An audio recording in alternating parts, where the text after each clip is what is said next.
They're extra large. But we also have something else for you. The bag is my favorite part. We also have an honorary membership card for the Dutch Supernatural family for you. Real? Oh. I'm gonna get it.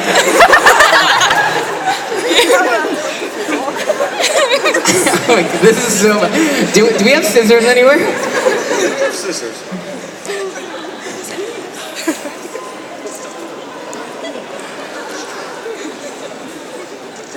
We made the key card ourselves, by the way. Oh, thank you. With our own logo. Florine also wants to ask you something. Hey, Florine. We wanted to ask you if you wanted to do a group photo with the Dutch Supernatural family. I'm taking these off. All right. There you go. Where is it?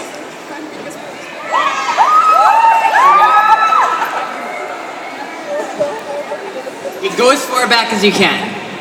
Get as many people in as you can. Oh, I'm gonna put my clogs back on. I think.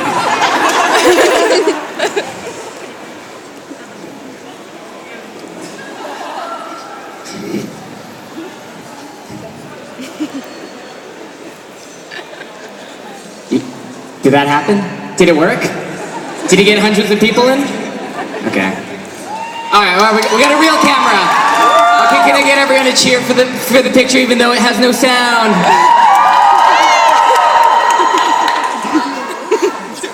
Okay, I found a better system. Oh, this is starting off so weird. Sorry, I'm actually feeling tired right now. It's a really strange sensation.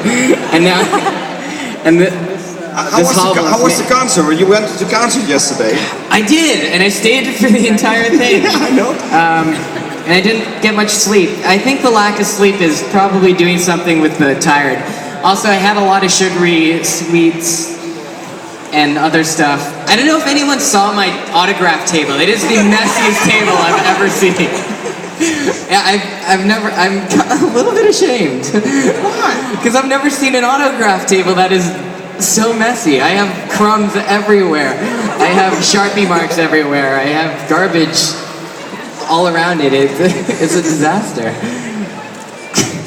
Oh yeah, and thank you for all taking cookies. I have so much stroopwafel to go through.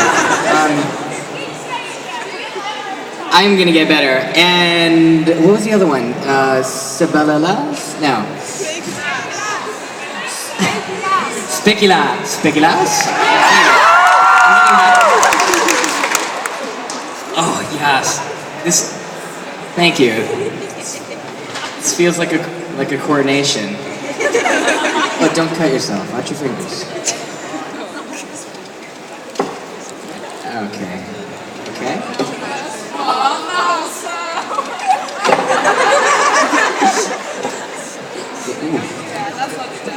Oh, come on. Does anyone have an angel blade? Okay, never mind. So people actually wore these. They're wooden shoes. Nobody wears them. Yeah, for like. Oh my god. When you're living in my part of Netherlands, that's Twente. They're all still walking on them. So. Why wouldn't, is there a purpose to these, why this shape, why so uncomfortable? The first working shoes, so. Working shoes? Yeah. Oh, okay, fill it up with straw. Did you guys give me a bag of straw? That's an incomplete gift, let me tell you. They don't allow straw now? Did someone choke on it and became a hazard all of a sudden? I wouldn't be surprised, actually. Okay, do we have another question? Okay, we need a system for this. Where's the mic anyways? Oh, there it is.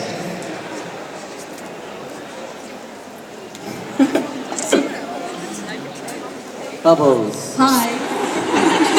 Hi. My question is, if you could be any supernatural creature in the world, what would you be and why? If I could be I would be Crowley. I mean, if you've ever read the super wiki description of Crowley, it's like, here are all his powers, here are his weaknesses. Like, oh, he doesn't really have any weaknesses. he has a mother, right? Crowley is... It's weird to say it, but Crowley is almost a perfect being. You know, he's got every single power that you could want and then some, and I don't know, he owns the moon, you know? Crowley. Definitely Crowley. It's also weird to think of him as a creature, but Crowley. Crowley's not human. Crowley is Crowley. You're welcome. Hi. Hi. I promised you a stupid question, so You did. Here goes. All right, let's see. She promised me she'd ask a stupid question. Okay, I'm actually gonna take these off. They're really hurting my ankles. Yeah, well, let's hear it. What's the stupid question?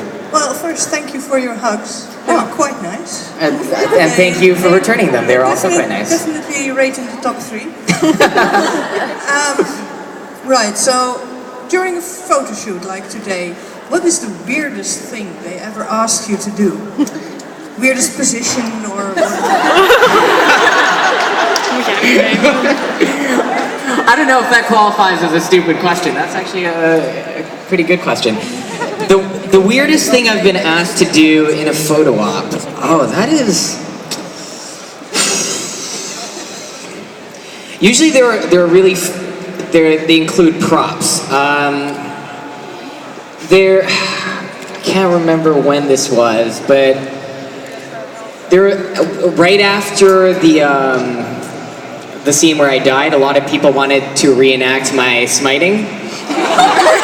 I just think that was poor timing. But that was the thing. And some people, this one person was dressed as Kevin and wanted me to be Sam. That was kind of nice. But no, you know, no one has asked me to like bend over and pretend to be dominating me or anything. I think everyone's really good about that, you know? All right, well, fine. Next time you see me in a photo op, ask me to bend over and we'll see where that goes, right? Oh my god, that's good.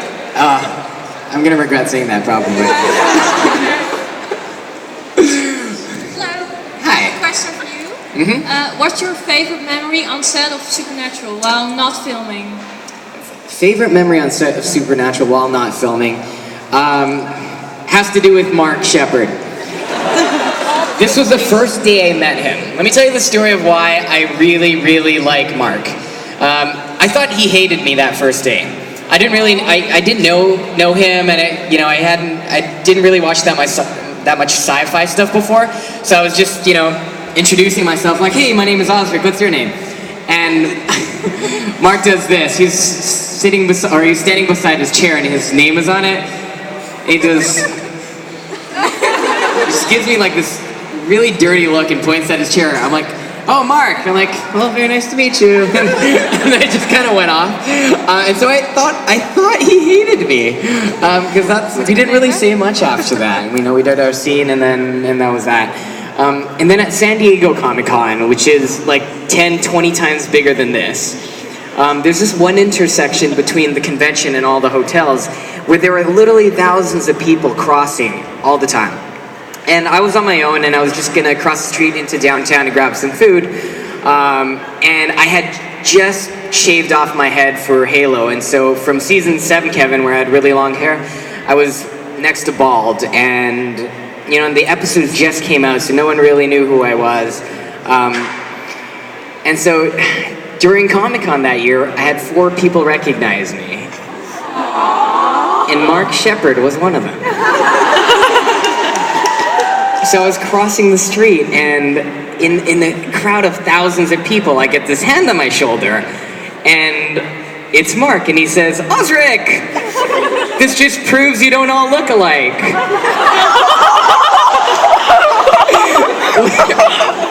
He's got a knack for one-liners. And he was with Misha and Jim. They're heading back somewhere, I don't know. And he's like, what are you doing? I'm like, I was gonna find some food. He's like, no you aren't, just follow me. And so I followed Mark, and he took me on this weird adventure backstage, and I was like hanging out with all the all the celebrities and guests there, and I just felt so out of place. People were like giving me things, and I didn't want to touch it, or I felt like I was stealing. It was such a strange feeling, but after that, I know I had a soft spot for Mark after that, because different haircut completely. We only met that one day, and he only said one mean thing to me, and he recognized me in a crowd of thousands of people. So that was definitely probably one of my favorite moments, not filming the show, Mark. And that's why I love Mark so much. I mean, a lot of random things too. Let's do this. Hi, I was wondering, what Hogwarts house are you in? What Hogwarts house? Gryffindor, by and large. I know it's an obvious one, but I definitely grew up with hero syndrome. I read the books thinking I was Harry. I have a scar in the middle of my forehead. All those things. Yeah, very, very much Gryffindor. But the other houses, actually, I shouldn't talk bad about the other houses. Yeah, Slytherin was the evil one, but they got Snape, and Snape is like the best character. Especially. Woo! There's this video where they cut all the scenes together from Snape chronologically, and it's so sad. I mean, Ravenclaw's pretty cool. If I wasn't in Gryffindor, I'd be in Ravenclaw. Hufflepuff. I mean, J.K. Rowling's a Hufflepuff. They are loyal. Hufflepuff. I think Hufflepuff's like everyone's favorite now. I love Harry Potter. I did a lot of Harry Potter shopping here. All right, Bubbles, what you got? What was your favorite encounter with a fan? Or every other person in the world, actually? Favorite encounter with a fan? Every convention, usually you'll come across a couple of people that really you make a strong connection with. Like, the nature of Supernatural and the fandom itself. Again, yesterday, if you're there, I was talking about how a lot of fandoms kind of take a lot of the characteristics of the show. And so Supernatural, a lot of the fandoms, it's really strong family values, and, people are all fighting their own demons in whatever shape or form. And so in this fandom, and I'm sure a lot of you know, like through Tumblr and all that, there's a lot of people that battle with depression and anxiety and all of these, mental illnesses. And every now and then at this convention, I'll meet, half the people are way too shy for their own good, right? Incredibly considerate people, super kind, but they just don't know how to step outside their boundaries. And I'm the type of person that just likes to push people. If I have a friend and they tell me that they want to go to that square, but they don't even want to go to this square, I'll be the one that just gives them a shove this way, even if they don't want it. And I'm like, well, now you're a little bit closer, and just go over there. And I'll encourage them to death, and almost to the point where it's kind of painful. I should probably stop. But I'm the type of person that just likes to encourage people to get to the places that they want. And so every now and then at a convention, you'll meet a couple of people that, maybe it's a quiet moment, I get a chance to finally talk to them, and they tell me all these things. And being in a position of influence that I am, it's a very special thing. And I relate it to Spider-Man a lot, like Uncle Ben said, with great power comes great responsibility, right? And so when I see that I can just wave or smile at someone and it could change their entire day, to me that feels like a power. And so for me that feels also like a responsibility. And so the things that I say actually can affect someone a lot. And so I use that along with my tendencies to just push people. And if I see someone that's so shy and uncomfortable, I'm like, well, I can see that you want this thing, but you're too afraid to let yourself do it. And sometimes I'll just give them almost every time I'll give them a good nudge in that direction. And at least half the time they get there and they're like, whoa, I didn't know I could be here.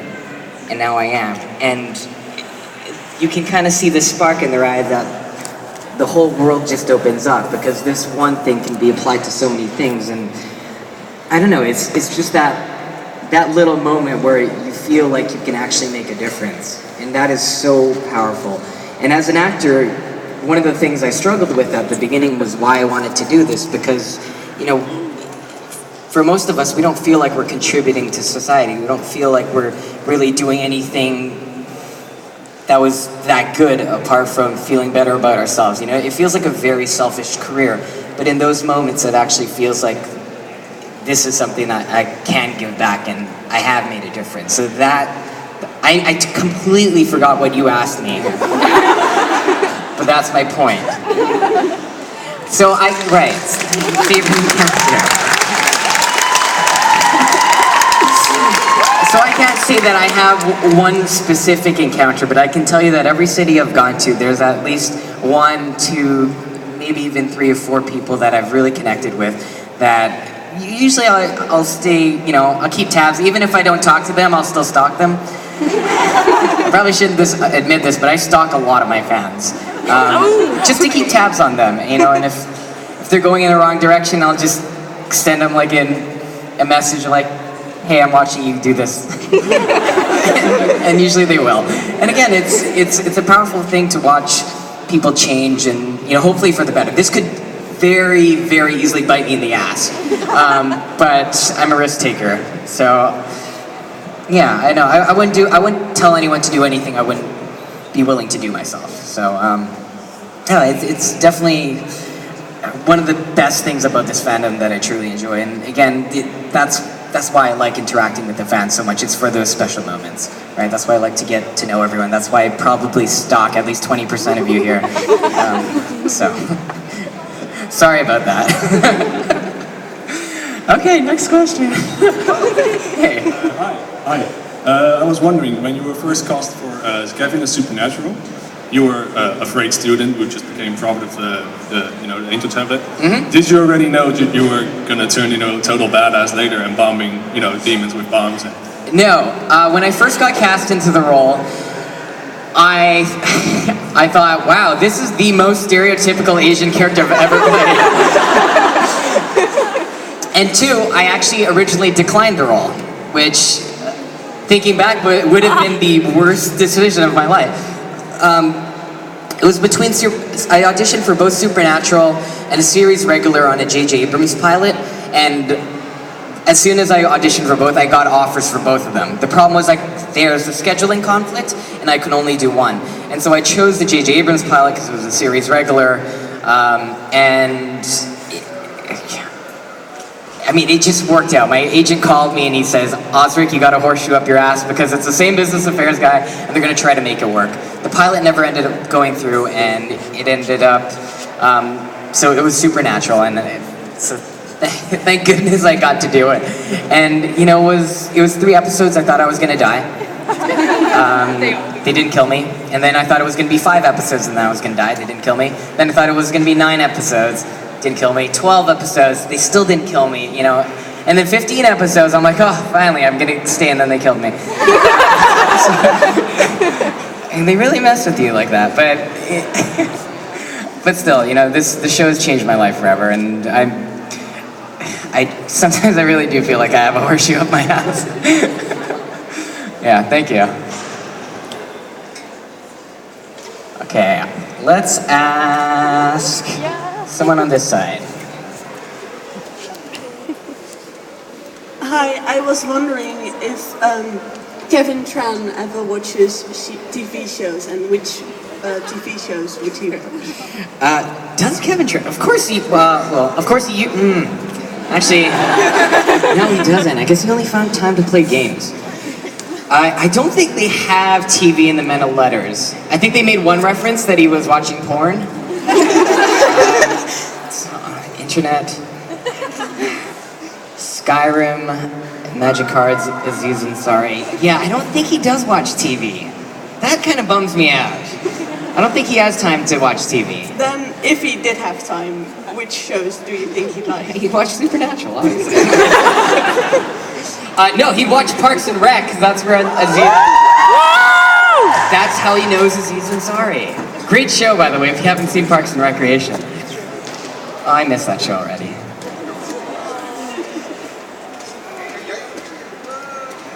We got a question on this side from another dean. Woman. I'm a big fan of the Hollywood show, and when I saw your face in the Walking Dead parody, I was like, how is he doing that? Why is he there? And I was wondering, what was your favorite scene to make when making the parody? Okay, let me talk about the Hollywood show a little bit. So the Hollywood show, it's these two sisters, they're based in Vegas, that started doing parodies of popular shows and movies, and the first one was Twilight, and they got like millions of hits, and so they just kept doing it. And this is why I love Comic-Con type events. So I do a lot of supernatural specific events, which are great. You see, this is why I get to be friends with actors that I've never worked with, right? Like Richard, Rob, guys I've never done an episode with, but we know each other so well because of supernatural conventions. We see each other all the time. It's kind of weird, but amazing at the same time. Something like this, I have not met anyone, and there's something magical about that. I get to run around the hall and buy things, you know, Harry Potter stuff that has nothing to do with supernatural.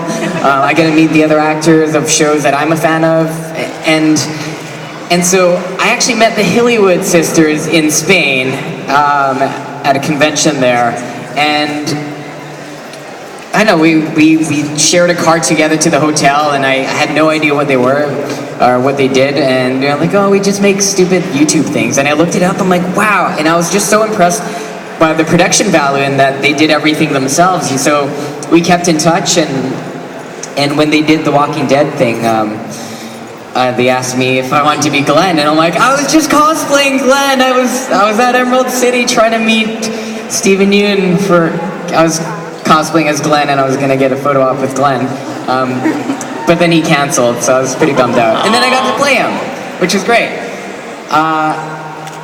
Yeah, I don't know. A favorite scene was probably the rain scene. We had firemen standing on the roof and just showering us with the hose. It was great. It was fun. I'm trying to push for a supernatural parody, so hopefully they'll do that soon and they'll let me play Crowley. I'm like, I'll do the supernatural, and as long as I play anyone except for Kevin, meaning I play Crowley. So we'll see if they go for that. Who has a mic right now? There's a floater mic. Sure. Thor. What would be your favorite cosplay ever to do? Like, which would be a dream cosplay? I'm actually planning one of them right now, and I've been planning it for like 6 months already, and it'll be another couple months till it's ready. This is the one. Let me tell you about a funny conversation that I had with my agents at the beginning of this year. So they called me and they're like, Osric, so we've noticed that you've been slacking on auditions and stuff, and you know you're not doing. It's like, basically, let's cut to the chase. We realize that you're doing a lot of these conventions and a lot of the cosplaying, and we feel like that's taking up a lot of your time. It's like, we need you to step away from that. And during that call, I was flying to Virginia to make a duct tape dummy of myself for costumes. And I'm like, oh yeah, probably. I was like, yeah, you probably got something there. So this year is probably the last year that I go too crazy. But there's a point in time where I'm like, you know what? I get to go to these events, I get to do the costumes without getting fired now. And I'm like, but I'm in a position where I can not only cosplay, but I can innovate. Why am I not trying to pioneer an industry? And so this costume and another one is something that I'm working on. And I mean, there's been a lot of really incredible cosplayers here, and so being able to design stuff and figure out how to make it bigger and better is just really fun. So I don't want to say what it is, because I mean, there's a chance it might not get through because it is pretty ambitious, but I mean, no, if it does, I'll say this, if it does work out, even the people who don't watch Supernatural will see it. Because I believe it will be that good. So, anyways, yes, I could talk about that for too long too. Hi. Hi. What's your favorite Supernatural episode ever?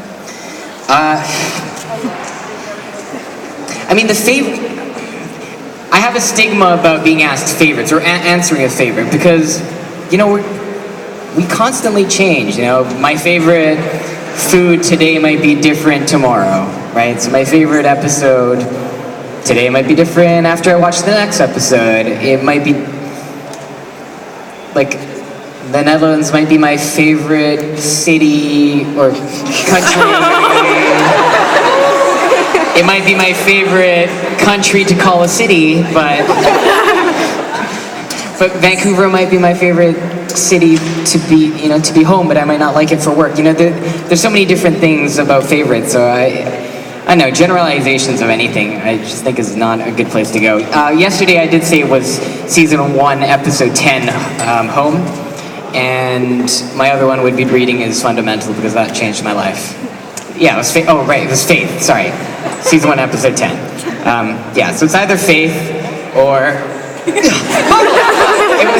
it's either sorry. It's either Faith or Reading is Fundamental. I really got to control my impulses. Yeah. Who's got it? Oh. Yeah, I wanted to ask you about the YouTube video you made, the continued Winchester Gospel. Right. Okay. I wanted to ask what prompted you to do that. Why did you make that? Okay, before I continue, who hasn't seen the Kevin's continued Winchester Gospel? Okay, good amount of you. Okay, that's fine. Just don't, if you ever meet any of the other actors, anyone that created, do not tell them about it, please. Okay, so Kevin, God, you guys are videotaping this too. So Kevin's continued Winchester Gospel happened. It was this girl on Tumblr called Kelsey, and she was drunk one night, and and this friend asked her, it's like, hey, what would happen if Kevin continued where Chuck left off in writing the gospel? And she was really drunk, and so she wrote in Kevin's voice as a drunk, pissed off, and horny Kevin. And she's a really big Destiel shipper. So she writes a scene, like, totally, and it was really funny, and it's just Kevin ranting about how these guys are assholes and how they're totally gay for each other, and that's it, right? And so I stumbled upon it, and yeah, I don't know, I have poor impulse control, as you can see, and I messaged her, I'm like, hey, we should make this a thing. I'm like, first thing you need to do is, if we're gonna ship anything, we have to ship everything. So I'm like, okay, I know you're a Destiel heavy blog, but I'm like, this is not gonna be as popular right away, but you have to start shipping everything. So write ships for things that even you don't believe in, and so she started doing it. So it was a couple of months of her writing a couple of those. And then we just slowly developed the idea. I'm like, okay, so Kevin is writing the Winchester Gospel. Basically, Kevin has Chuck's powers where he knows what's happening in the past, the present, the future, and he's just writing it while he's in the bunker alone, and he's tired, he's angry at them, he's super lonely, and he's really, really horny. And so everyone and everything is sexy to him. And for each other, including inanimate objects and stuff. And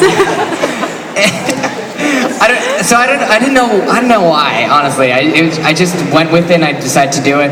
I converted half of my room right now in LA is the Men of Letters. Like, I redid half of my room. It's painted, I got furniture made for it. Please don't ever tell any of the other It's actually really embarrassing. So half my room is the Men of Letters, and I just, we have scripts and I figure it out, and then I just sit there and I'm pretending to be, and I've never had alcohol in my life, but I'm pretending to be drunk and talking about, like, me having major crush on Crowley, and Dean going after Sam, and Sam, like everything. So it's, I don't know, I really shouldn't try to think of reasons why I'm doing these things. I just do it because I think it'll be fun, and that's it. So if you get a chance, check it out. Oh right, thank you. It's called Kevin's Continued Winchester Gospel. There's 3 episodes out right now. There's going to be another 2. And this is just something I do for fun at night, and I'm still trying to figure it out. Okay, right, we got to do this. So I'm doing a raffle that I wanted to do in Dutch Comic Con. I'm going to take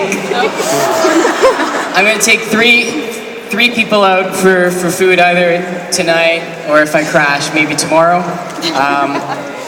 So you've all been filling out these really bright post-it notes, and I guess we're gonna pick it. So, Sabina, can I get you to pick the first one?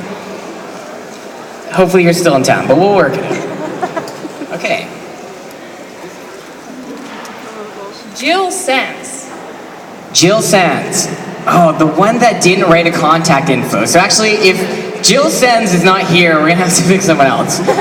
Jill Sands. She might be gone already. There was 2 steps on that. I give you, the instructions were 2 steps. Name and contact. Okay. Well, okay, that was a miscue. Let's try it again. Jill Sands. Okay. I'm not gonna try. Oh, Brian. Yeah. Okay. Brian Lowe. Brian Lowe. It's okay. All right, it's okay, he left a number. I can give him a call later. So we got Brian. Okay, actually you pick. I would love to pick someone that's actually here though. That'd be more fun. Pick me! Okay. Mathilde von Stapperhoff. Mathilde von Stapperhoff. We got number 2 then. And Maurice, you want to pick the 3rd one? Can you pick the 3rd one? I want to pick. Oh. Yeah, pick the 3rd one. My name is not in there. Did you? Oh, we had breakfast this morning. Okay. All right. Oh, they know the colors. Yeah. Who is it? Julia Havelaar.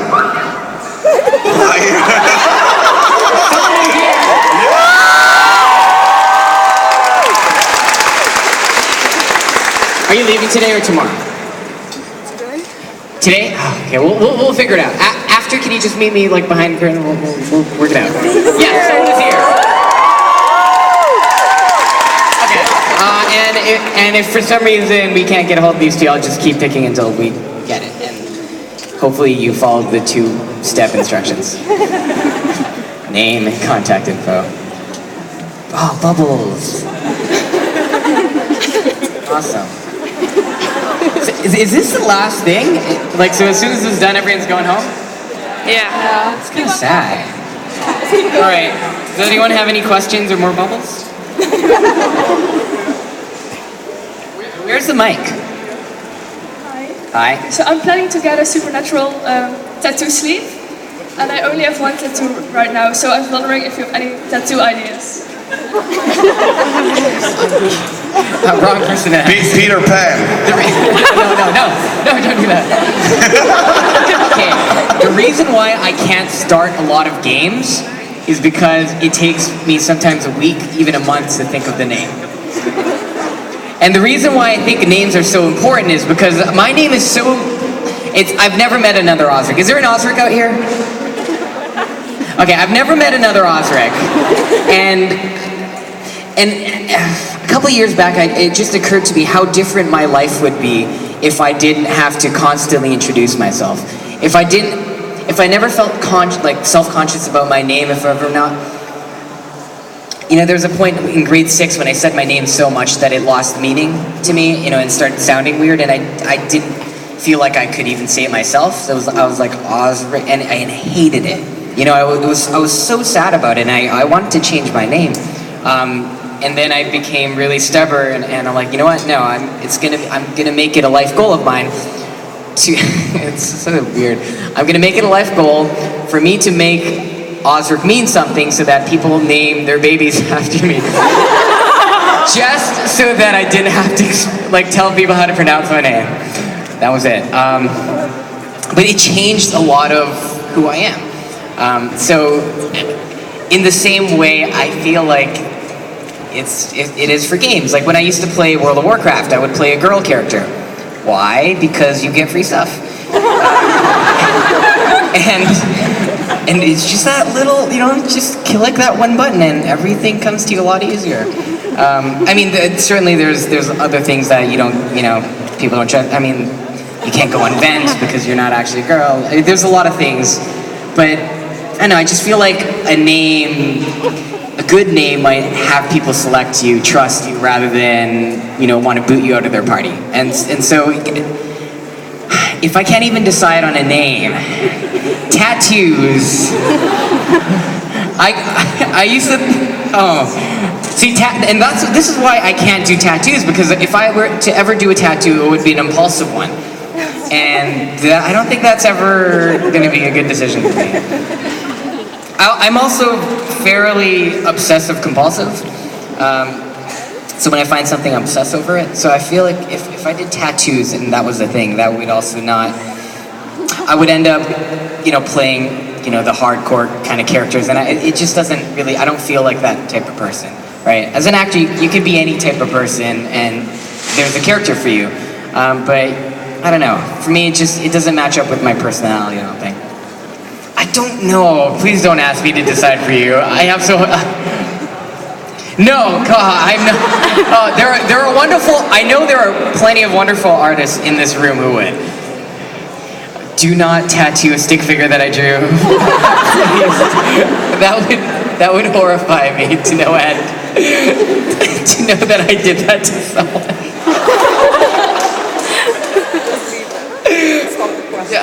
Give me a couple of months to work on my stick figures, and maybe they're going to be the straightest lines you'll ever see. Oh man! Let's take a question from someone further back. Osric, Where's it? Osric, What? I have some terrible news. Wait, hold on. Well, let's take a question from someone further back. Where's the other mic? Gone? Yes, here. Okay, let's take someone from someone I can't see. Okay, last one, okay? Last one. All right, pass it. Okay. Hi. Musical mics, hi. Again. Before a question, I just want to say you look adorable and you're playing my first ever crush. So. Peter Pan. Belle's mine. Sorry. Okay, the question is, how did you get into acting? How did you start out? And this is something that comes with having a wonderful mother. My mom was the type of woman that would try to get her kids into everything, and so I signed up. I've tried so many things in my life. Like, I've forgotten so many things that I've tried, and it's funny how sometimes it comes back to me. It's like, oh yeah, I've played that random instrument, or oh, I've tried these obscure sports. Because my mom tried to get me into everything, and acting was one of those things. And so I got into this class really early when I was like 9. Teacher introduced me to an agent, and I've been with that agency ever since. Throughout high school, I never really paid attention to it. I wanted to be a stuntman, and so I trained to be a martial artist. After high school, I really went competitive. I made the Canadian national team for my martial arts, and so I was ready to be a stuntman, not an actor. What happened though was my agent finally found out that I could do martial arts. And it had been on my resume the whole time, but my agent specializes in Asian actors, and so everyone has Kung Fu on the resume. But I had just made the Canadian national team, and he's like, no one is nearly anything even close to what you are. And so he went nuts over it, and he sent this demo tape that I had to everyone, and within 2 months I got a lead role in a Kung Fu movie for Spike TV. I mean, I still have not seen the movie, and I probably won't ever watch that movie, but it was a big stepping stone, and they needed an actor that could do his own stunts, that didn't need to be pampered, that they can just throw in there, that would be okay with pooping in the woods and stuff, and I was just that person, right? Because it was in a rural city, and and I have very low standards for living conditions. So, it was just that perfect mix, and after that, I tried to do, when you're starting out as a freelancer for anything, it's a lot of waiting. And so at the beginning, I was trying to go for stunts, waiting a long time, and I was trying to, do a regular job, 9 to 5, just to have something to do. And I quickly realized that I couldn't, knowing what was possible. And that year, I think I quit about 20 to 30 jobs, and without explanation. Like, I loved finding the job. I loved interviewing for the job. I loved training for the job. But after that first day, second day, I just started to think, I'm like, okay, I'm doing this today, I'm gonna be doing this tomorrow, next week I'm gonna do the same. And like all of a sudden my whole future flashes in front of my eyes, and I feel like that's it. I'm like, my life is lived. What's the point? And so I would freak out, and then I wouldn't show up the next day. Like, that's how I would quit. I just stopped showing up. And so I would do this 20 to 30 times that year, and then at the very end, I just decided, the only thing I've ever enjoyed doing was this acting thing. And so that was my new obsession. And the nice thing about that is, as an actor, your job is, when you get the job, it's really easy. You're not really doing much. Everyone's pampering you, you have a ton of assistants, you already know you can do the job. So it really doesn't feel like a job. You get paid way too much for waiting, really. So the actual work is getting the work, right? So it's auditioning, constantly getting those rejections, and that's the part that really excited me about my 9 to 5 search, right? So I kind of feel like I'm in a good place where I get to audition, I get to interview for all these jobs, I get to do the training, and even for a movie that I love, after the first week I get tired of it. I'm like, oh, what's the next thing? So it kind of works out, I can finish that project, at least there's an end date, and I don't know what's after that, so I can do that. But I think it comes down to, I just get really bored really quickly. And so, no, I'm not. But yeah, so stunts was the first thing, acting is this thing, but tomorrow I might want to be a chef. I have no idea. Life is about the experience, it's about learning, it's about trying new things, and I don't ever want to confine myself to this one thing that I think that I'm supposed to be doing or that I have to do. So, with anything, one more thing. Let me tell you the story of my bracelet. So this used to be a necklace, and then I cut it accidentally while trying to make a duct tape dummy of myself. But this is from a movie 2012, and I was a monk character. And I asked my dialect coach what it meant, and he told me that when monks go into the monastery, they tie a little knot on a red string, and that signifies their dedication to always being a student, right? To always being open to lessons, and essentially you're going through life. Like, even if you're the Rinpoche, you're the Dalai Lama, you always approach every situation, every human being with an open heart and an open mind. And that really stuck with me. And so I never took this off until it got cut accidentally while making a duct tape dummy of myself. But I put it,